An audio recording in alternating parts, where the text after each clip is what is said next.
All right, so as you guys head into the Twilight Marsh, it is cast in a perpetual gloom. The ever present sounds from the shadows somewhere off out of sight uh, keep you on edge as you see fireflies fluttering around in every direction.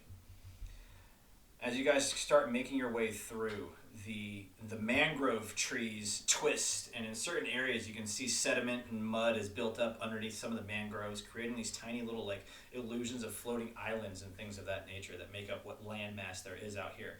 The water itself appears to range from like knee depth all the way up to like shoulder height. It's pretty shallow through most of this area. There are some areas that you can tell get deeper than that, but for the most part, you're at that like knee to shoulder height water. So as you guys make your first navigational check, is there which of the specific areas you've been listed are you heading towards? You can head towards Luther Gauze's cabin, or you can head towards the cemetery where the larger Gauze family house is. What is the distance on foot between the two of them? They're roughly the same. The cemetery is a little bit further away. But what is further away? It will take like. Can we go to Luther's house and then go to the cemetery before dusk? From looking at the map and what they told you, you assume you could probably reach both of them. All right. So I vote for us to go to Luther first. If you guys are okay with that. You go to the house, yes. All right. All right, then who's making me the first navigation check? You're gonna get a. I know that the halfling. I think you have a map. You have a +1D, and the map is going to give you a +2 on the roll as well. You want me to roll it? Yeah, no, I'm fine with. I gave you the map specifically because yeah, my character Yep. is. Okay. So go Okay. ahead All right. and Let me just try here. D24 +2. +2. All right. I have no intelligence modifier, so here goes. A 12. 12. All Let me right. go ahead and spend my. I will spend my fleeting luck on that, That is fine. just because I can't believe it lasted this long. Understand. All right. So with that, you start making your way through. As you're navigating the waterways, you all notice as you're paddling through, you hear sounds, you kind of look back behind you and things like that. And as you are traveling, you almost seem to notice that the waterways behind you are writhing. Whether it's illusion from the darkness and the way you're moving, or whether they're actually moving, it seems like the pathway behind you changes. The trees and the little islands seem to move as the water changes direction, making it seem like the path behind you is not the same path that you took to get here. I scratch my eyes. So the whole, it's like the whole landscape is changing around us. Yeah, what you can't tell if it's just like I said, an optical illusion from the lighting and the strangeness here, if your mind's playing tricks on you, or if it is somehow actually moving.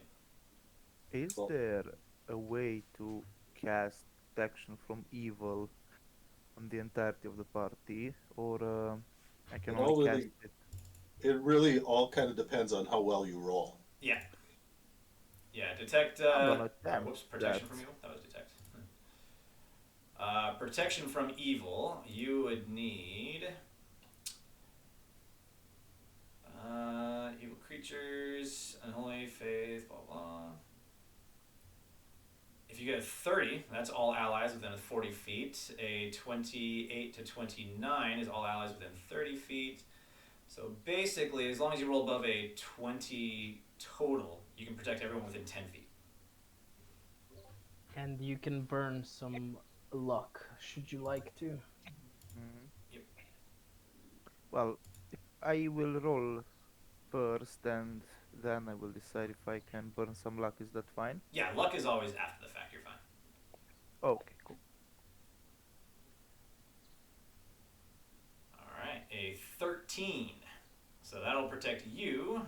You receive a +1 bonus to saving throws made against evil effects, evil creatures, undead demons, and anything else unholy to your faith. So Hmm. you would need, in order to protect any allies, you would need to get up to a 20. So right now it's just protecting you. You can always save it and cast again later since you didn't lose anything or have any negative effects. Mm-hmm. Well, I'm just gonna leave it like this for now, and I will attempt to cast it later. I think that's All right. a clever move here. Is it too late to purchase a flare gun? Yep. All right. So you guys are off, heading through the water. Your first navigational check, you guys are able to make your way towards Luther Gauze's cabin. So as you make your way, you come around a corner and you start to see, staring at what at first glance appears to be a vacant field covered in invasive vines. The small little island here, mangroves around, built up this small little land of mass here that there is a small cabin in the center of, and everywhere around the cabin is just covered in vines. And it's not until you look again that you can make out the shape of that small shack, completely covered in vines. The ground around the building is thickly covered in what could almost be called tightly woven mat of growth that seems to have choked out everything else in the area. Parts of the green seem to move and twitch on their own, rising and falling in small, frantic movements. I wanted to ask little Idris on the way here about the waterways changing. Is the paths changing? Is that just so? Idris, is that just the walking trees, or there's something other things at work here? What do you reckon? Well, I'm not sure. There's so many stories going back so many generations. It could have been a phlogiston disturbance from back when all the magics were cast. Could be the the witch of the waterways, but I doubt it's her. I don't even believe in her. And it could be just the strangeness of the marsh. I'm not exactly positive on that. Say, Idris, you seem to be very knowledgeable for your age. Well, I listen. I listen. I hear lots of things, and my daddy calls me curious. I like to investigate things. Well, I'm listen, sure that Idris, curiosity will come in handy. Yeah, that's it. Go on. we will do what we can to. If anything starts going wrong, you get out of here and get back to the village, okay? I don't want to see anything bad happen to you. We'll do. Have you ever been out here to Idris's or to Luther's house? I've passed by, but I've never stopped in to say hi. Have you ever been to the Gazes? Well, their house is built at the edge of the cemetery, so I've been by there a few times as we've buried villagers in the past. What is our goal? Are we supposed to just go from house to house, or are we supposed to? Is there a bigger picture to this? Well, you're looking for whatever happened to the Gauze family, and you're looking for Avril right now, Okay. and then identifying, trying to find out where those creatures that attacked the village came from. All right. Do these vines we see everywhere? Do they seem reminiscent of the vines on the creatures that attacked the village? Absolutely. They look pretty much exactly the same as when they died and spread out vines. It looks like the same thing here. The only difference is you see small areas here that the vines seem to be like somewhat pulsating or moving or shaking in some way. Do they look like some sort of trap? Some sort of something that would reach out towards us? No, I'm not the game master, but this looks like a trap to me, and I'm just a humble chicken farmer. Mm-hmm. Let's fall in the trap. Do we want to explore here, or just move on to the Guzmans? Well, but why do you think this is a trap? Well, Well, it's just because it looks like the vines that exploded all over on top of us. Well, I tell you what, you wait here. I'm gonna wait and enter the huts. Please don't enter with me. If something happen, you guys can help me from outside. But I think we need to check this place first. Okay. But don't enter with me. I'll go. I can sustain damage. Okay, I'll go alone. You guys give me support from outside. All right? Yeah, I'll go will with- do. But can I, before you go, can I just do the trap thing? Check for traps? Yeah. Absolutely. I'll roll it and then Go on. I will mute this. Okay. Um. Well, that's basically it. I'm just going to enter the hut. All right, you step off onto the ground. The thief kind of watching your footsteps, looking ahead of you, trying to see if there's anything that looks like a trap of some sort. The vines, when you first step onto the land, are completely inert. They're not moving. They look just like normal vines, soft under your foot as you're stepping across. You guys can hear just fine. There's no sound being muffled here. And as you make your way up towards the hut, off to your left just a little bit, you see a small little mound of the vines that seems to be moving, kind of darting back and forth. Not moving very far, but it's just like the little mound there itself is shaking in different directions, like it's trying to break free. Or maybe there's something underneath it trying to break free. You're not sure. Sorry. Can you go again on this? Yeah, so as you step across the vines, they're not moving or anything like that. They seem to be just inert, normal vines. But as you start making your way up towards the hut, off to your left, you see one little, almost small, tiny little mound that seems to be shaking, as if something's trying to break free. I will take my spear. I will not attack. I'll just touch the spear into the vine and just go up with it to try to uncover whatever's underneath. All right, as you lift the vines, you're able to get your spear up underneath there, pull up a little bit. A couple of the vines kind of like cut and break free as you pull up on some of them, and suddenly an item darts out towards you. A small brown rabbit like jumps out and looks scared and then darts off into the distance. Looks like it was possibly caught underneath the vines when they exploded. All right, and I just keep moving towards the hut. All right. As you reach the front of the hut, the front door looks like it has been broken off, and the vines look like they continue inside the building. The shack itself is furnished simply with crude homemade furnishings. In one corner, you see a small table and chair. Against the opposite wall lies a small mattress. Snares and animal traps hang on the walls, while refuse and soiled liners litter the floor. The furnishings and walls have all been marred with the bite of an axe, while hanging from a ceiling is a large rattlesnake rattle, larger than a dwarf's forearm. It looks as there may have been a pitched battle inside this tiny space. Blood has been spattered on the walls, and coagulated pools stain the floor, while strange tendrils of ivy have grown out of the skeletal remains resting on the floorboards, their vines stretching outwards through the door. Okay. With my spear in hand. By the way, can I hold a spear and a shield at the same time? Yeah, you can. Okay, so I'll basically equip both. And now we slowly enter the hut.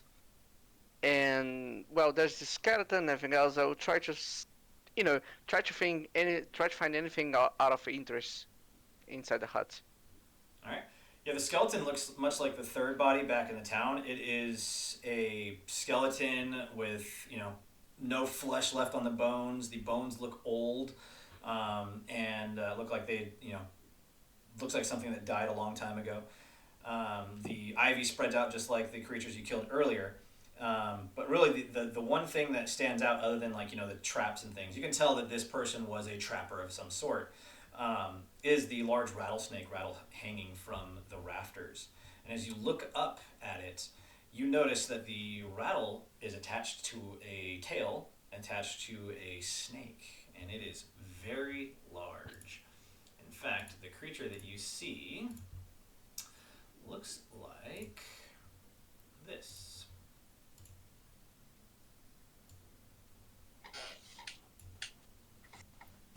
So this large snake hanging on the rafters. With this moon symbol on the forehead. Yep. So I'm gonna look back. We have an elf and a wizard. So whoever is closest to me, I'm just gonna just make some hand movement so it can join me. All right, I jump out of my boat and onto land and come up quickly as I can. As I'm absolutely ignorant about magical things, I'm just going to point to the moon symbol to the wizard and just ask him, so what do you know about that? Well, all I know is that the witch was said to go around with a giant snake, right? Yep. Um, so this may be indication that the witch and Luther had a conflict. Um, the snake does not seem to be attacking us. I don't have parcel tongue in my linguistic range here, but he doesn't seem to be interested in harming us, huh? Do you speak common, snake?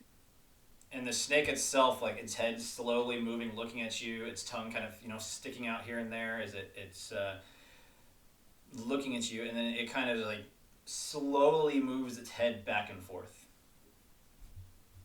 Hmm. So it understood, though. Seem to. And um, did you kill Luther here, Snake? And its head moves back and forth slowly again. Are you familiar of the witches? And it just stares at you at that point. And what do you let's see. What can we do to assist you? At that point, it kind of looks at you and begins curling itself down one of like the pillars down onto the floor, and it slowly moves towards an opening on the side of the shack and out the shack, and begins moving towards the water. And it kind of looks back at you and then looks forward again and continues moving towards the water. That's a follow if we want to follow the witch's snake. Can we grab any items of use here? If you'd like to, there are, like I said, some general trapping types of things. So you see some snares and animal traps, a couple furs, and probably the one hand axe laying on the ground that this person was using to defend himself. In the meantime, who would it be possible for me to cast second sight?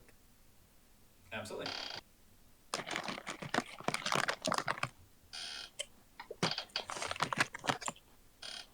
Oh, So, Oro, is it you're making a okay bunch of to- noise. Yeah, go ahead and cast your second sight. You're good.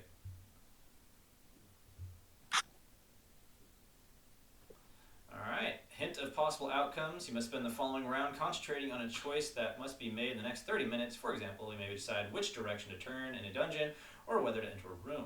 The cleric gets a sense of whether the action will be to his benefit or harm. There's a 75% chance that the sense the cleric receives is accurate. So I am going to do a private GM roll there and roll a D100. 75 or below, that is accurate. All right, go ahead, and what are you focusing on? So I am focusing. Did I mean, am I aware of the whole situation with the snake? Yeah, I would say so. I think he called it out, like, hey, it looks like the snake wants to Okay. follow us. So yeah, I'm Or us focusing follow on that, on where the snake might be going, or if the snake wants us to follow it. Okay. So you get a sense Uh, that following the snake will lead you to more information and benefit you on your quest, but Okay. that dangers do lie ahead. I see. Do I need to roll a D100? No, I already did it for you because I do it on Okay. the backside. So that's what you learn, and you know that there's a 75% chance that that is truthful. I see.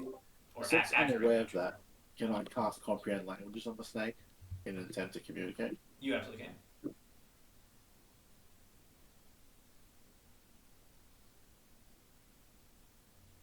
Ooh, good roll there. Read, write, understand, and speak one language for 1 hour. The language can be terrestrial, supernatural, or extraplanar in origin. For example, you could speak with a demon or an elemental. The caster can speak the language fluently. So it looks like you focusing on the snake. Yeah. You can, as it's slithering forward, and it kind of looks back and looks forward again. It says, "Follow." I say, wait. What do you know of what happened to the family here? And it stops and curls itself up and looks back at you and kind of like coils itself up and lifts its head. Zanny sent me to investigate what happened. I do not know. It seems a battle took place and Luther has vanished. Are you taking us to Zenny? Yes. As a reminder, Luther was one of the bodies that was in the explodified bog beasts, right? Yep. I say to the snake, are you Zenny Samoya? I am.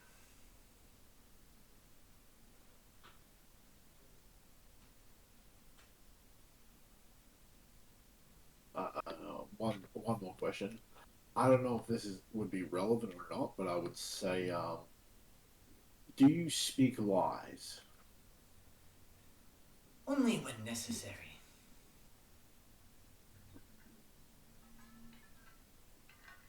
And have you lied to Zenny? No, I do not lie to Zanny. So tell me about Zenny. Zanny is my master. She is What ancient. are her motives?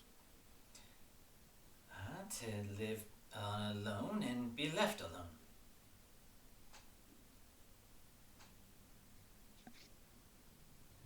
Does she worship gods or demons? Well, as you may be able to tell from the moon on my head, that Yig is her patron.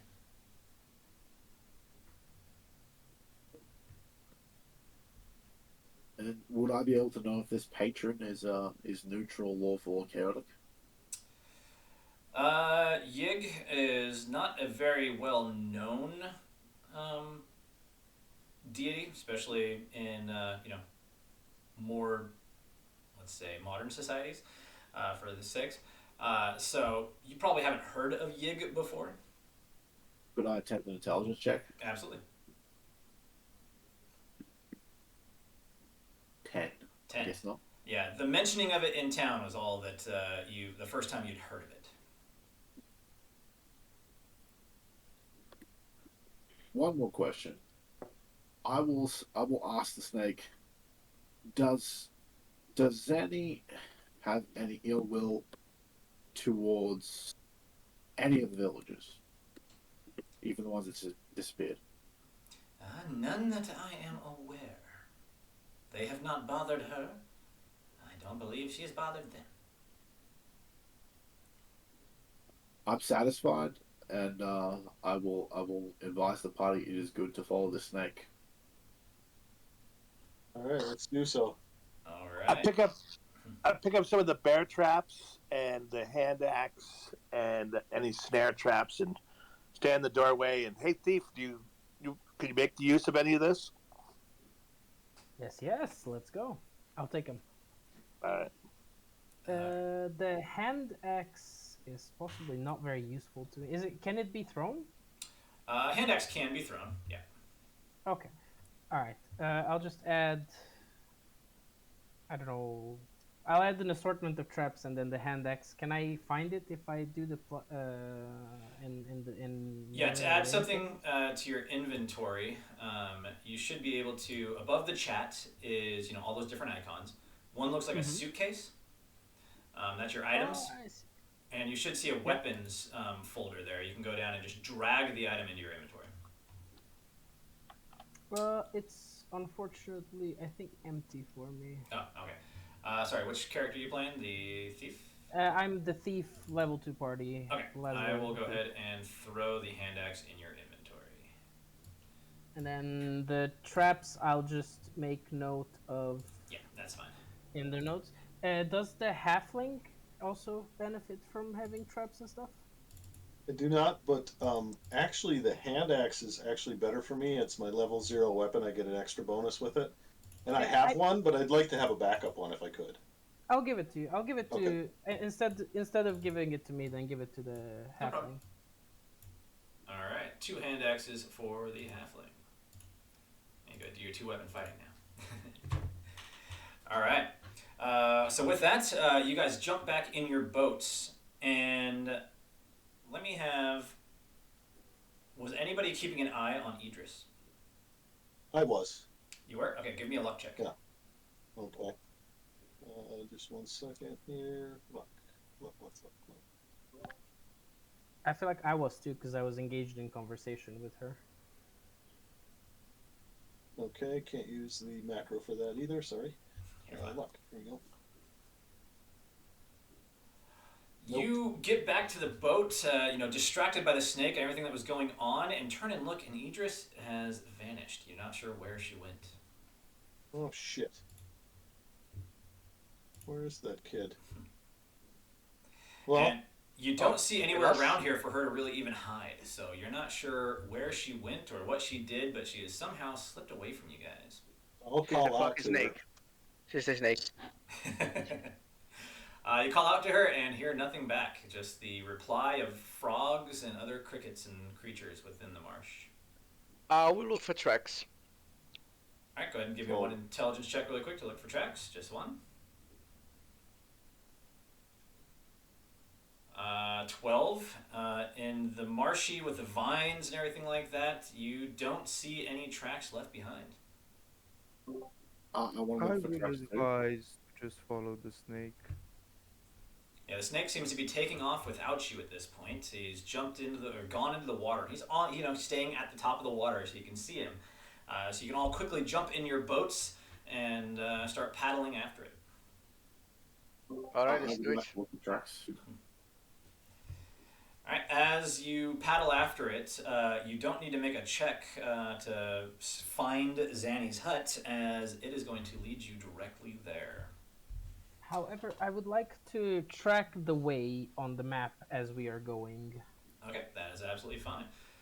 Doing the best you can from the map you had to adding kind of the directions you're going, you can absolutely do that. But again, as you look behind you, the paths seem to change.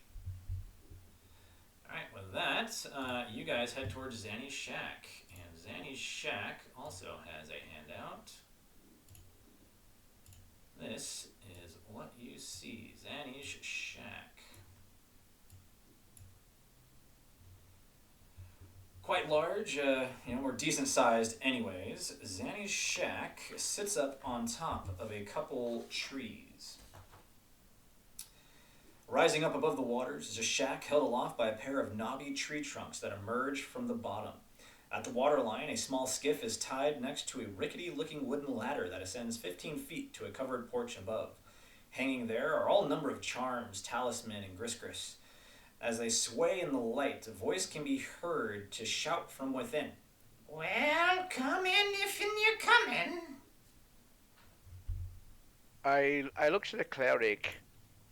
Those talismans out there, are they bad omen? I'm going to, if possible, cast Detect Evil again to determine if there is anything evil or if the whole shack is giving me the same sort of vibe that Idris gave me when I casted it on her in the first place. Okay. And you see the snake curl itself up one of the tree trunks and coil and move its way up into the shack. You get a sense that within this hut is a creature of chaos, or at least a chaotic alignment. I see. I informed the party of about this. I tell the party about this artifact that I've heard of called Baba Yaga's hut. This is a witch hut that walks on 2 legs. This gives me a definite Baba Yaga's hut feeling. Definitely has that look on it. The snake goes in. Yep, yeah, the snake made its way up one of the trees, the tree trunks, and then went in through like an opening in one side. All right. Well, we've been invited, so I'm gonna go in. I'm going in. All right. right, you guys can all make your way up the ladder. It's very unsteady, but seems to hold itself together. And you guys make your way up and approach the front door, which is like partially like just creaked open.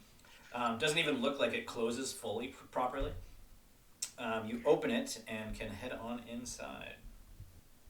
May I attempt to cast protection from evil again? Absolutely. I'll do that. See? Ooh. Oh boy. Failure on that one. All right. So that does not work. All right. With that, we move on to moving inside. As you move inside, you see this grizzled hag of a woman. She's got gray hair, appears older than the trees upon which her home rests. The eyes gaze seem to be far, far older than that. When speaking, she seems to have no concept of tense. When she speaks of things like past events as though things she will do, and sometimes she speaks of future things as things she has done. And as you come in, she's sitting next to a table. There's a bit of a pot over a fire behind her, and a bit of a teapot and some cups on a table next to her. And she says, come in, take a seat if you would like. Thank you for your hospitality. Yes. You have a love. Would you like some tea? Yes, please. All right, and as she reaches for the teapot, it almost seems to slide towards her as she reaches for it, and she picks it up and pours a cup of tea for each of you. I sit down near the wizard and I whisper to him, "Are you sure this is a good idea?" I'm sure. As you guys take the tea, it smells not much different than the murky water you guys just came out of, but it smells like possibly it's been boiled, maybe some tea of some sort's been added to it, and you also pick up on the smell of like honey that's been added to it as well. I'm going to make a loud slurping sound, but I am not actually going to drink the tea. All right. Well, I'm gonna drink, and if I see that he's not drinking, I'm gonna take his and drink as well. All right. I love tea. I'm trying to be sly about it. Was the point I was? Give me a personality check to do your sip and act like you're drinking it. Okay. What was the attempt? Personality. All right. You kind of sloppily do it, and as you go to slurp it, it kind of like dribbles down your chin and onto your shirt a little bit, like you missed your lip. Sorry, I have a drinking problem. The other ones that do drink the tea, it's actually not that bad. Like I said, it's about like tannin-filled waters of the swamp brought to a boil with some honey added to it. So it's definitely not the anything you would be served in a normal tavern, but you would assume that there's probably worse things out there to drink. Even still, I refuse to drink it as I look at Zan and I go like, "I'm sorry, but my religion does not allow me." She doesn't seem to take any offense to you not drinking her tea, and you see at this point that the snake has coiled up behind her on the rafters above her and is hanging down in much the same way you found it in the first place. Say, Zanny, you seem to know things about the swamp. Yes, I do. Well, first of all, we and so Laszlo will kind of be ashamed of this, seem to have just lost a little girl in the swamp. A little girl in the swamp? I don't think a little girl in the swamp will last long on her own. But one moment she was in our hut, and the other one moment she was gone. Boat. A boat, sorry, yeah. Well, I don't know if that tells me anything about her or more about you and your ability to care for children.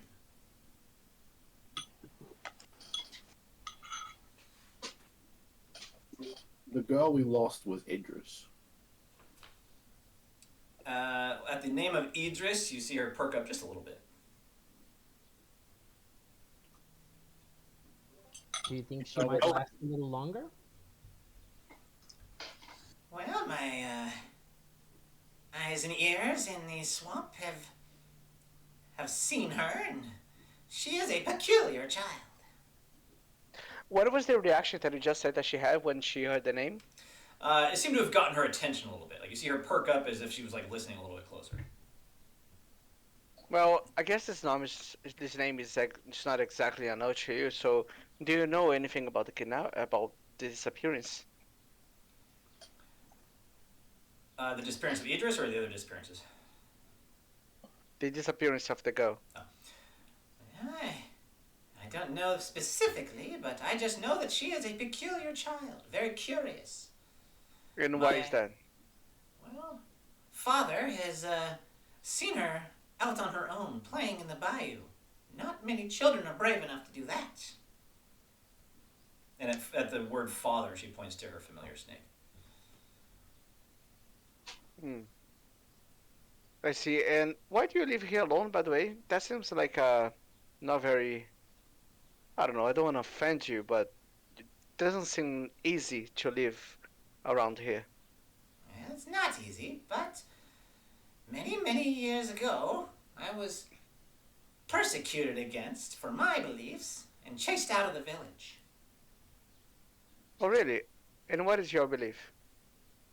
Well, I follow Yig. Do you believe in that, and I look to the rest of the group, so, for lack of better words, the bog monster? Yes. I know the bog monster well. I'm the one that put it to sleep. Oh? And how was that? With powerful magic. So, how long has this creature been sleeping for? I'll put it to sleep, soon. Well, no, I already did that. I don't know. I get lost in time. Again, Alright, her conversion, like, again, she speaks again as things that she's done are things she's going to do, things she's going to do is things she's done. Her way of speaking about time seems to be all jumbled up. And where is this bog monster? Well, it's, far off to the south. Okay. And what can you tell us about what's the name of the family name again? The ones that lived out in the forest were the Cemetery. Gauze family. Yeah, the Gauze family. Yeah. What can you tell us about the Gauze family? Well, the Gauze family, and she actually ends up repeating the story that the cleric told you and then the story of the rhyme that the kids were singing, that many, many, many years and generations ago, Goraz Gaz was a member of the community.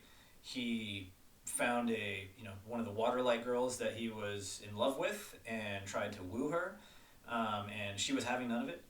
And she ran off into the bayou with the Goraz Gaz chasing her, but she decided that she wanted to, not be with him, that death was a better result, so she dove down into the muck, never to be seen again.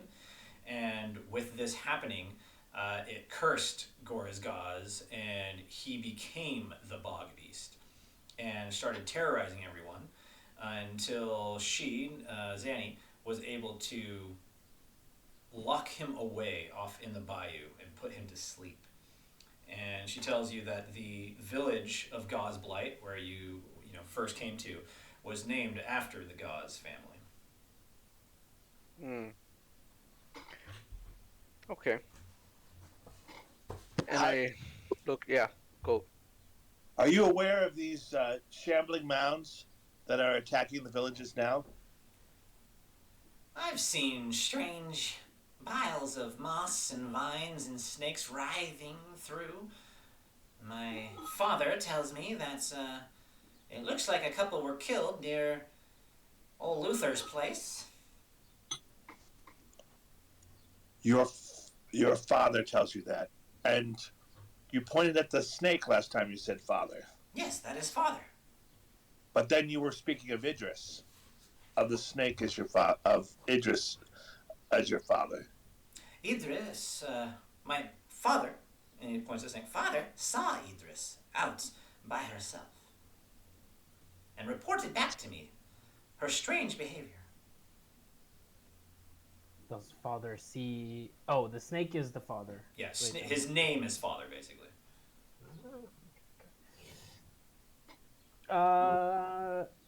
Does our wizard still have the ability to speak with animals, or it was the elf?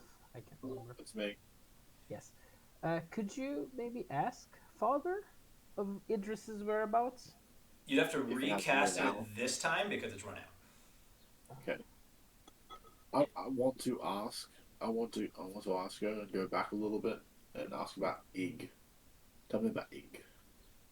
Ah, Yig. Well, the best way to tell you is to tell you about the Twilight Marsh itself. And she's going to rattle off a bit more here for you. So this is handout 3. Show players. All right. Many years ago, in the days of the tribe's strength, there was a huge and venomous snake, Yig. This snake was so large that its size was not measured in feet, but in miles. This ancient snake had long been an enemy of our people. Because of its destruction to many of our ways of life, one day a great chief called together his warriors and had them prepare themselves for a battle with their enemy. Of course, a snake over 10 miles long could not be instantly killed. The warriors fought courageously to kill the enemy, but the snake fought just as hard to survive. Their people didn't kill the snake, but cut off piece after piece. With each piece cut from the snake becoming a snake with a white crescent on its head. Of course, this is only a legend, but I know the truth of it. What is the truth? The truth is, those are simply stories. The great snake could not be defeated. It still lives out in the marsh. It calls to us that worship it and protect us, and it will avenge us if need be.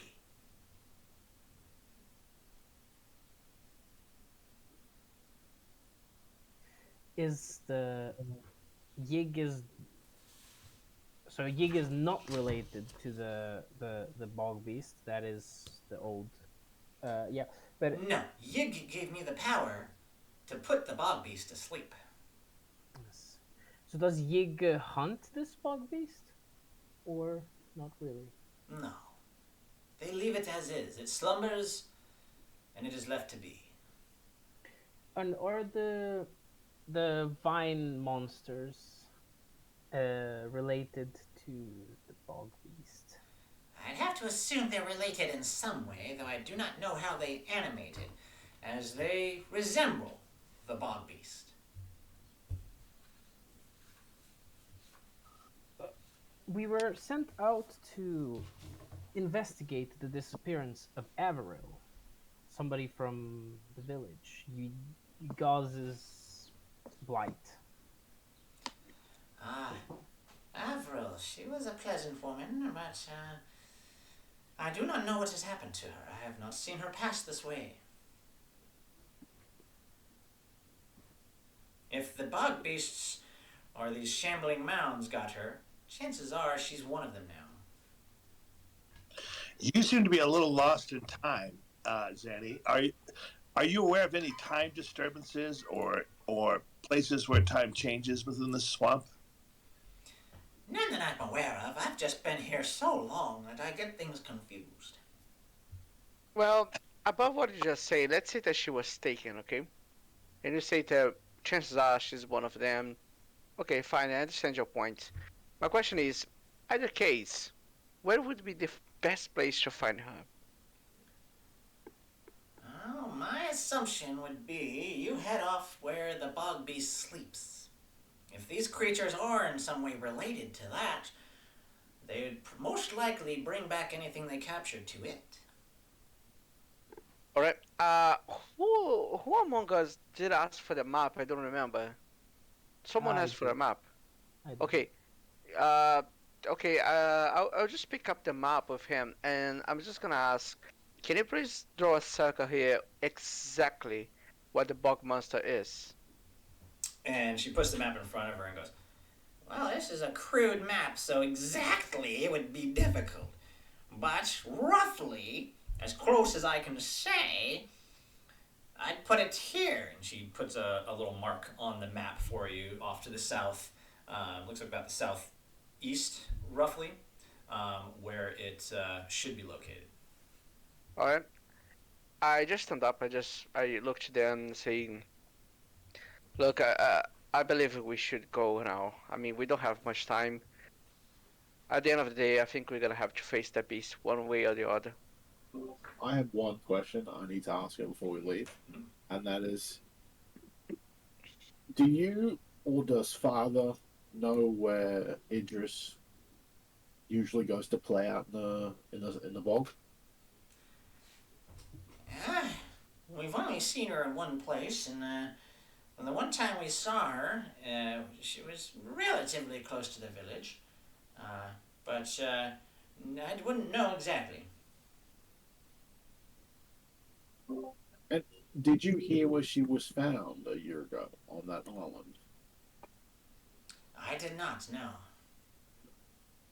Could you guess where that island would be? I wouldn't really have any guess. I had heard that she had gone missing. I'd heard that she was found, but that is all of my knowledge on it. And what about Father? Would he know? And Father slowly moves his head back and forth. Zenny, you asked us here. You had us follow Father. Is there something service that we can do for you, or some service you can do for us?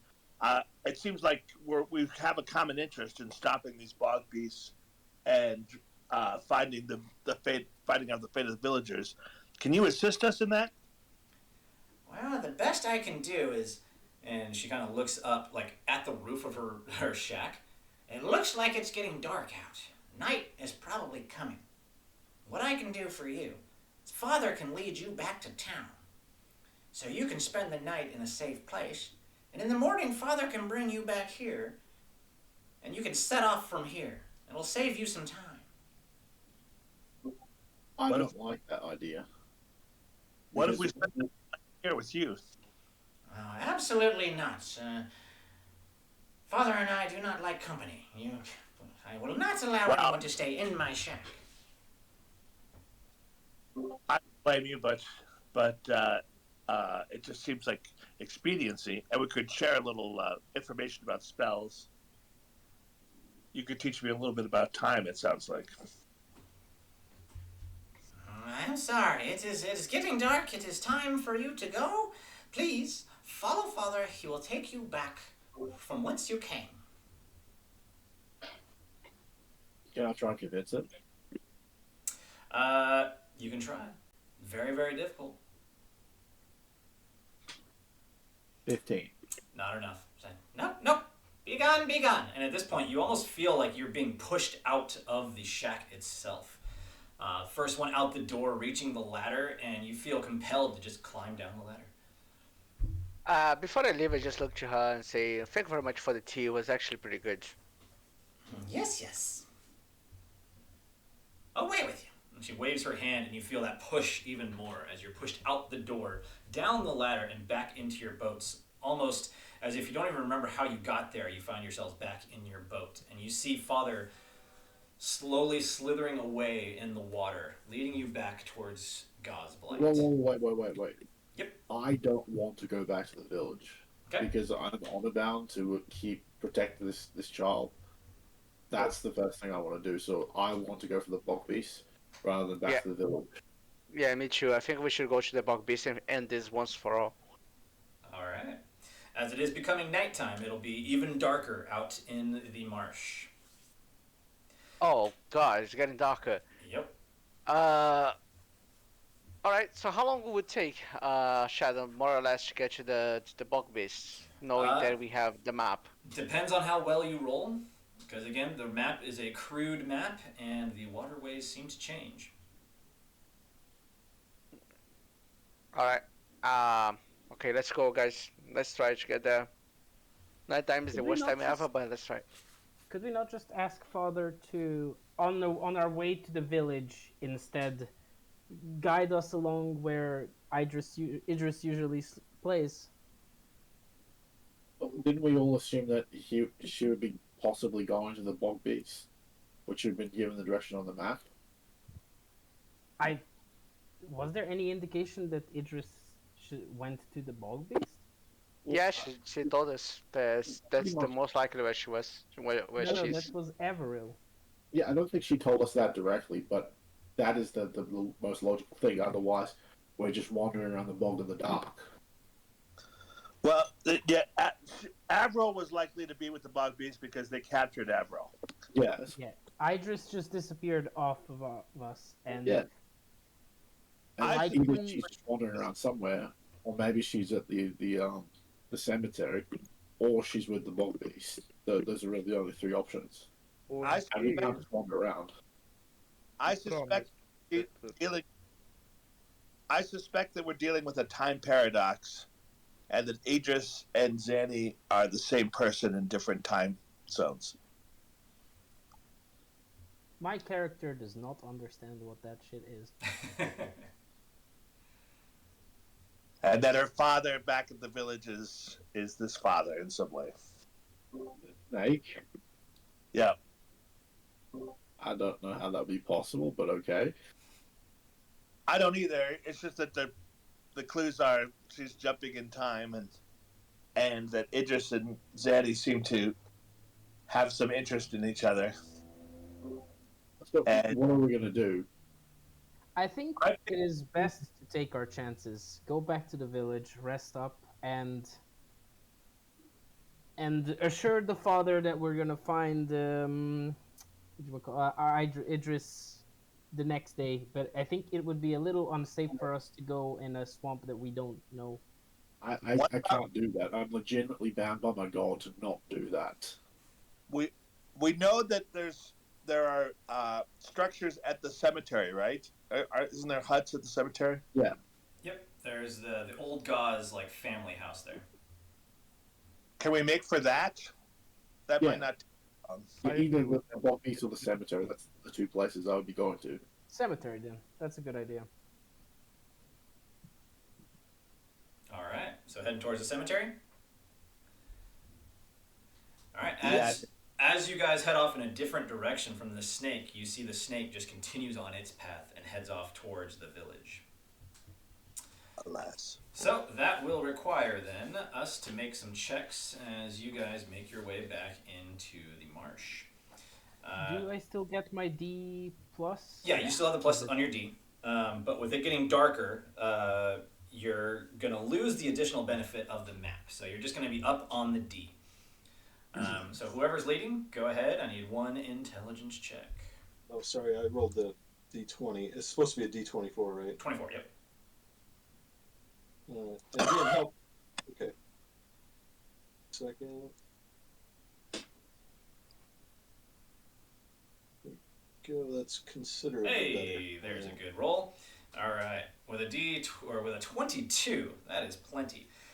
You find yourselves. You remember as you were making your way from Luther's place to Zanny's, seeing off in the distance what looked like a landmass where there could be, a cemetery, and you do your best you can to make your way back in that direction.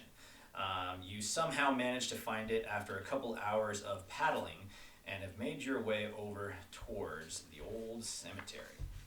So, as you approach, again, this large landmass coming up out of the swamp, there are no fence or gate stands to guard this cemetery, merely the watchful mangroves and the long tendrils of hanging moss. There are 50 or more headstones here, too many to count at a glance, and some are obviously ancient. Their surface is pocketed and weathered by the passage of time until the identity of their dead buried beneath them has been lost to memory.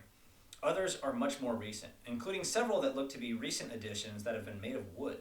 Along the edge of the cemetery are the ruins of the Gauze homestead itself. Notably, you see a shovel leaning against the house near this on one side. The house itself looks like much of it has collapsed.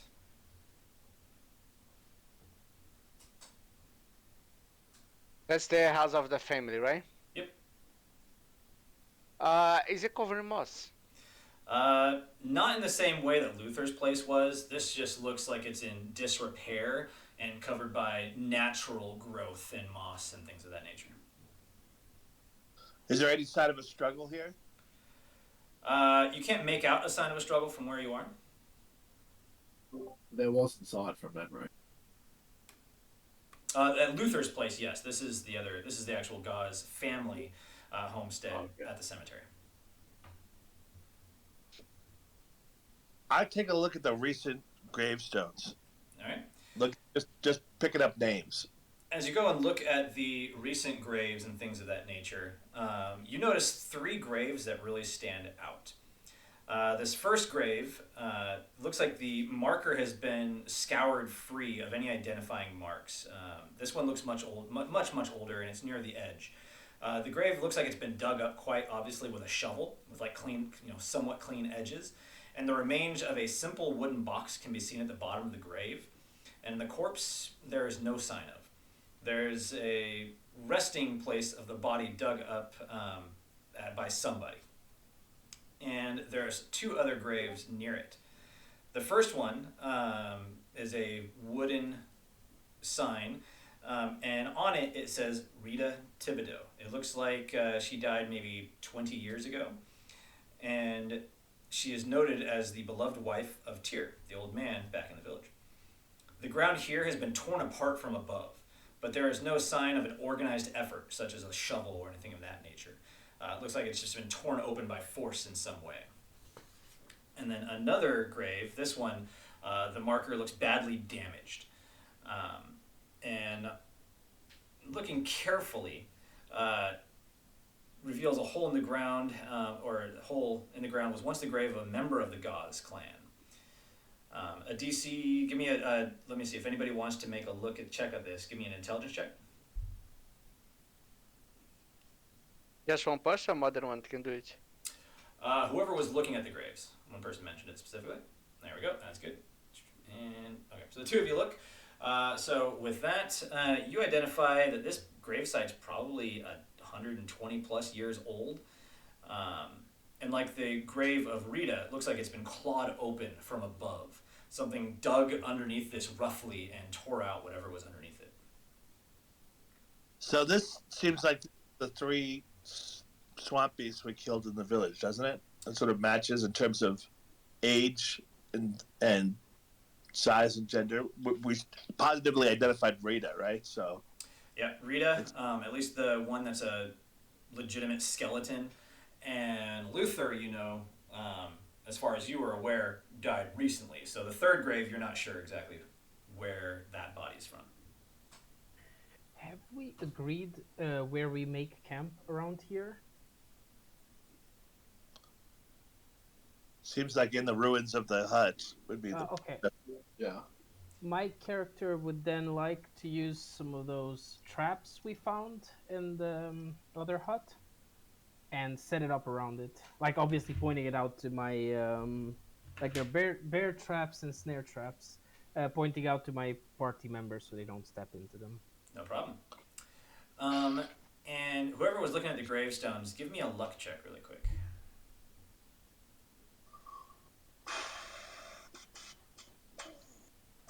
Nope. Don't notice anything else in the graveyards. Nothing that catches your eye.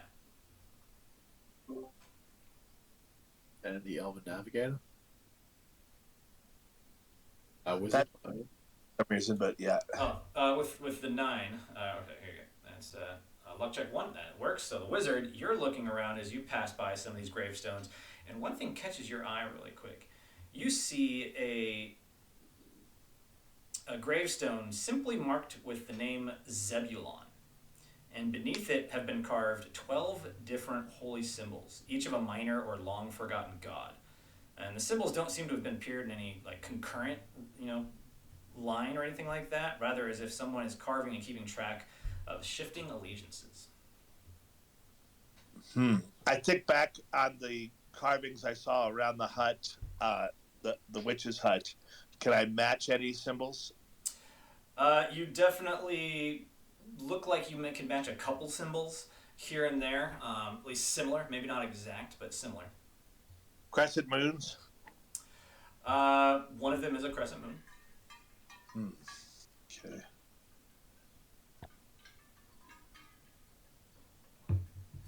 So, various wards to keep things from coming, but the religions keep changing. It seems like.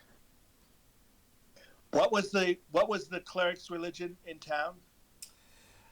It was god of rivers and fisher folk. So Right. that was Galacus, god of lakes, rivers, and fisher folk.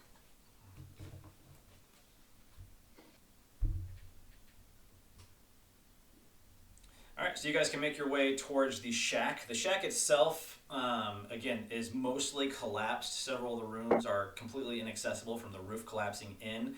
But you can see that there is access to basically the main entryway and one parlor off to the right of the building, with an old fireplace in it. And the roof, has holes and things in it, but it would definitely give you shelter for the night. Is it possible to cast again or attempt to cast again protection from evil on the entire party? Absolutely. Cool. Just a second. Let's see how this goes.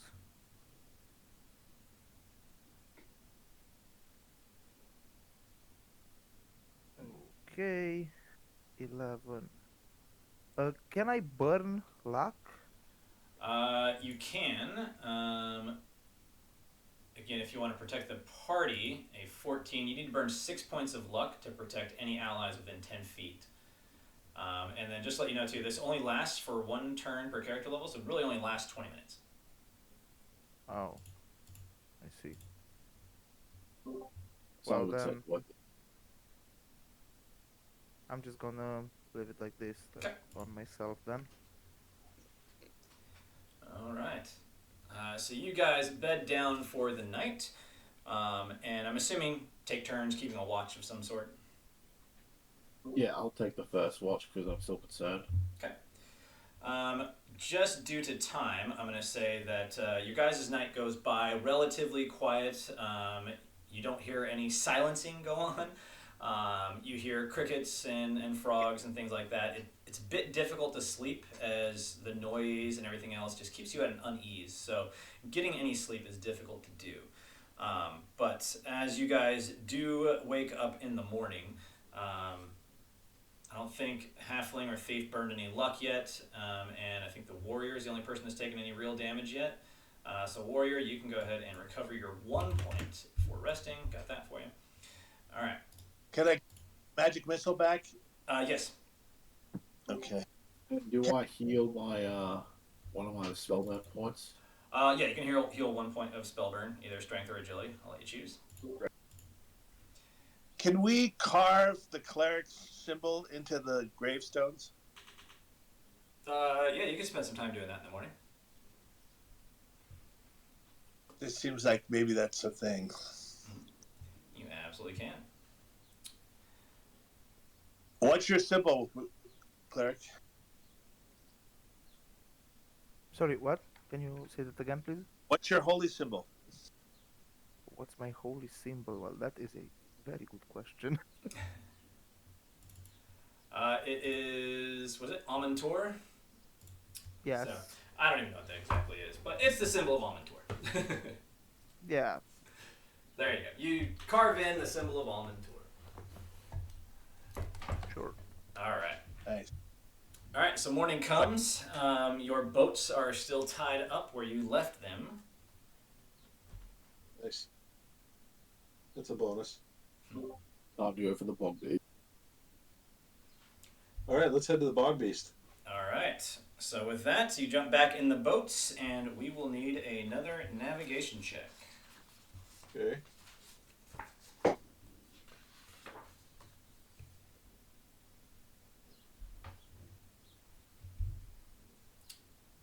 So that can be our halfling again, a d24. There it goes. So you guys start making your way in. You think you're going in the right direction, but seem to kind of backtrack a couple times, getting yourself twisted around a little bit. At one point, you come to a strange area where the waters seem to churn with massive leeches, each the size of your forearm. The water positively boils with them as there's just dozens and dozens and dozens of these creatures.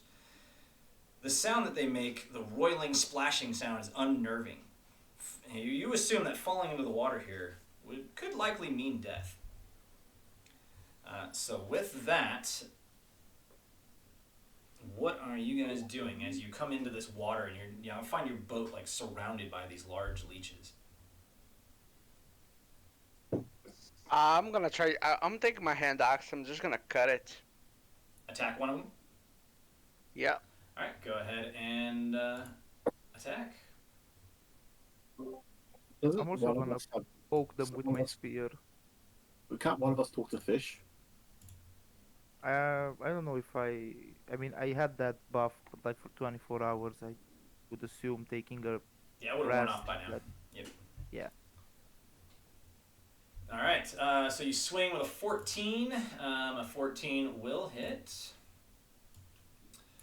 And you do a little bit of damage to these guys. Not as much as you would have anticipated from that strike. And as you swing, go ahead and give me a reflex save.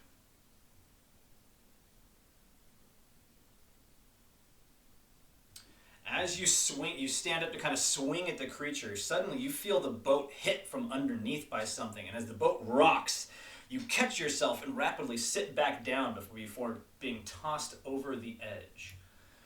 As three larger leeches make their way up. I would also like to poke them with my spear, assuming that the spear is long. We're going to go ahead Has and reach? go into initiative here, and then we'll be able to Oh. do that. So go ahead and you can roll your initiative.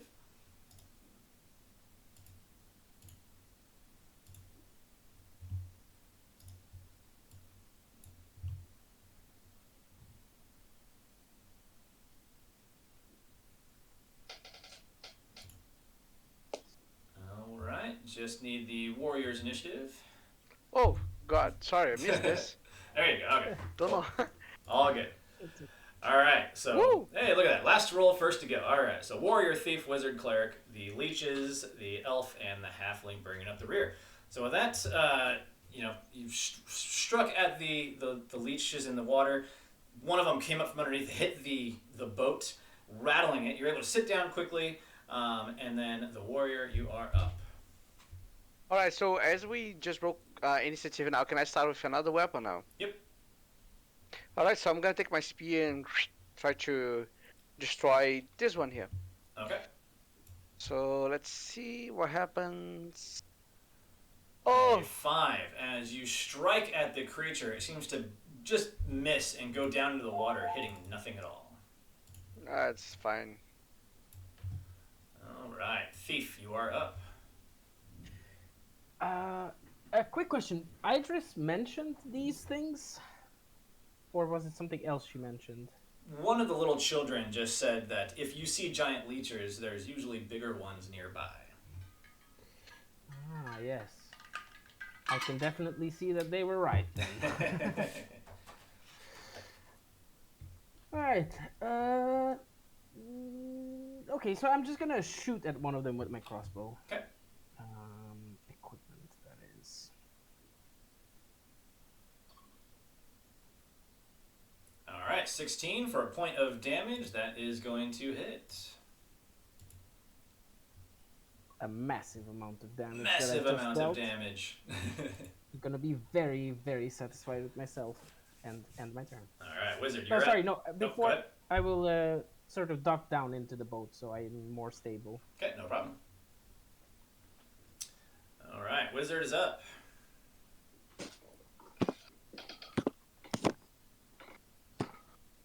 All right. Well, how about I'll cast Magic Shield. Okay.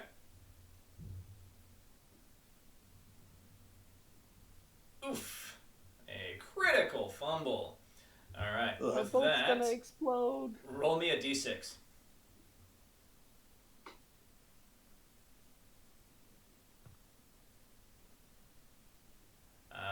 is a 6, so that is just going to be a misfire. So with misfire, try to remember what page is Magic Shield on. I can look that up real quick. I don't know if it has its specific misfires. I believe it does. Magic Shield, page 146. A misfire. Go ahead and roll me a d4. Wizards get all sorts of crazy. A 2. Shield is accidentally summoned to benefit nearest enemy, granting that enemy a +4 bonus to AC for 1d3 turns. So for 1d3 turns, that leech has a magic shield, giving it a +4 bonus for 2 turns. So you shielded an enemy. Alright. +4. Alright, you suddenly see a glow radiate around one of the leeches. Alright, with that, the cleric, you are up. Yes, I would like to cast darkness where the leeches are. Alright.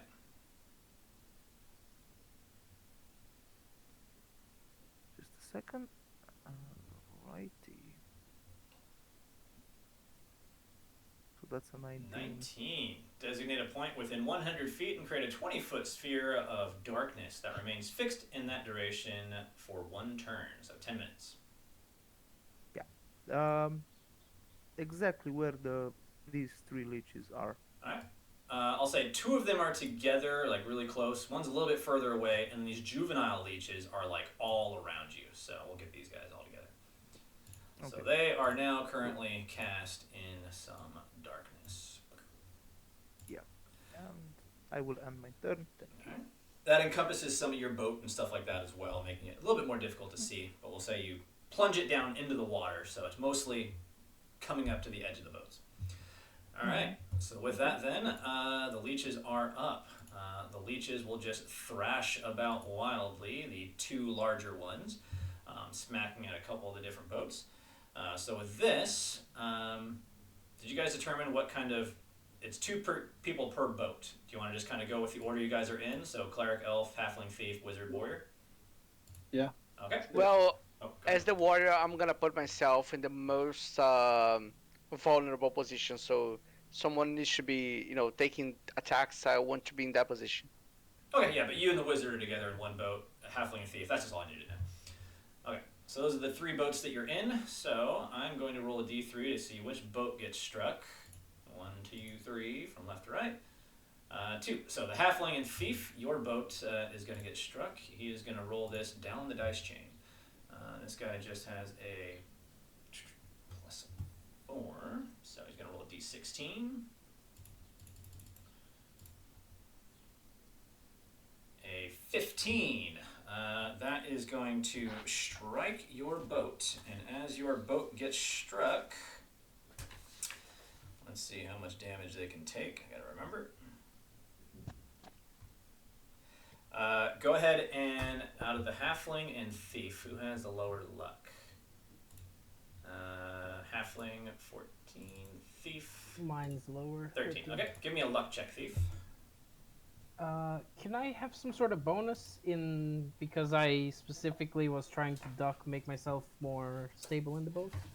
This isn't for you being tossed over. This is to see if the boat takes damage and starts taking on water. Oh, okay, fair. I'm just gonna do the d20. Okay. What? Okay. I mistyped the command. You should be able to just click on the little D20 icon and hit roll and it'll roll for you. There you go. Hey, natural 20 would normally be a good thing, but you want to roll under really luck, so... yeah, your boat starts taking on water rapidly. As this leech smashes into the bottom of it, it creates a big hole. You see almost like all of its teeth cut out like a round hole in the bottom of your boat. And then the second leech is going to smack the same boat. So again, rolling down the dice chain. I'm sorry, my short friend. You're dying. 6. The second one misses. It thrashes about randomly, but misses altogether. And the juvenile leeches are unable to attack anybody because nobody's in the water. All right, with that, the middle boat starts to sink a little bit, and we are on to the elf. Okay. I want to do flaming hands. All And right. hopefully I can get multiple targets. 18. 21. Hey, there's a good one. Burns up to 3 creatures within range for 1d6 plus character level points of damage. So 5 points of damage, 10-foot cone. You're going to do 5 points of damage to all 3 of the creatures here that are around you, the 2 large leeches, and then the swarm of smaller ones. Okay. So that's 3 points of damage to you. Oops. There we go. Apply damage. Apply damage. And the swarm of leeches seems to take all of that damage. All right. Good call on that one. Halfling, you are up. Okay, is there anything in the boat, any way I can repair the damage? I'm a chicken farmer. With the damage to the boat, you see a bucket and can start trying to paddle out the water as fast as you possibly can. But that looks like about all that you have. Nothing really to repair the boat itself with.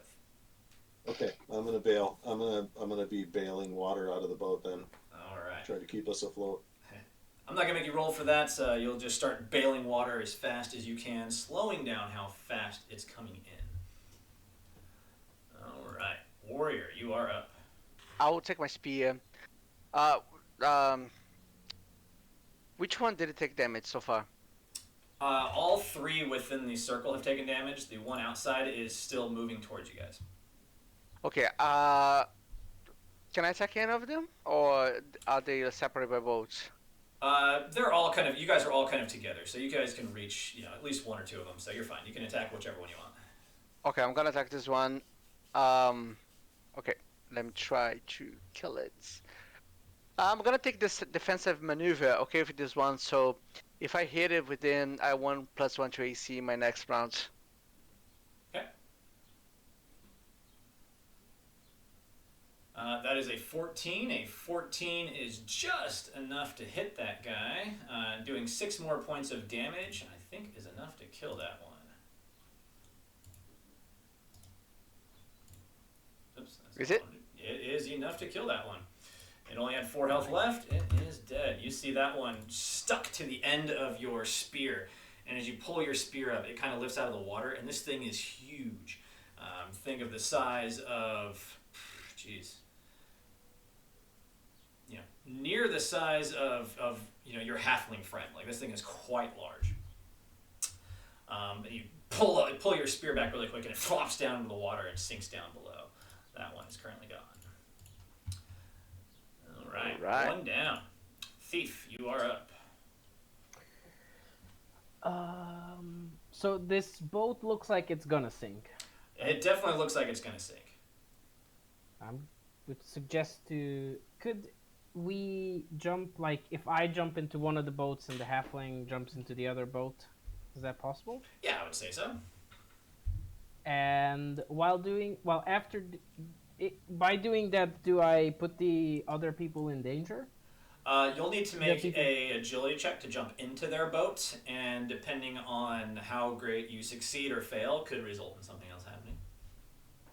Okay, but if I roll relatively okay, then I don't endanger the cleric and elf next to me. Oh, yeah. Sorry, the warrior and wizard next to me. No, yeah. So you're gonna roll your AC to jump from one boat to the next. Is since they haven't taken on any water and you just started taking on water, I'm gonna say like a 12. Your boats are relatively close together. Sweet. And after doing that, could I also attack? Oh, they're in darkness, so I don't see them. Yeah, it'd just be movement, so you can jump in, and then you can attack the darkness where they are. It's fine. Sure. I'll do that. Okay. Give me a second to find my character sheet, and I will do... Yeah, because the leech swarm, takes out, like, the entire area. Like, the water around you is just full of these things. An agility check, which I can also add my. I can even as a thief, I can declare burning luck after, right? Afterwards, yep. Sweet. A 14 is That enough. should be enough. Yep, that is enough. You jump in. As you jump in, the warrior sees you jumping across and grabs you and gives you a bit more steadiness, and the boat kind of rattles back and forth a little bit, but you're all able to maintain your footing and no one falls into the water. And I'll shoot into the. Is this one that is further apart is not dead that is coming towards us? No, it's swimming towards you. Okay, I'll shoot that one. Equipment. Let's see, another bit of massive damage.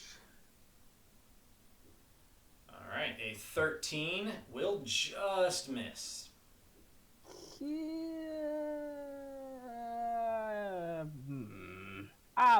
I'll just burn a point of luck. All right. That's a D4 for me, I believe. Yep. If I check my luck die. Yeah, so I'll roll it. Hey, one's all you needed, so that gets you up to a 14. A 14 hits, and you do 3 points of damage to that leech. Yeah, and that is my turn. All right, so with that, Cleric, you're up. Yes. Just gonna poke into the darkness with my spear. And I guess we'll see what I hit. Okay.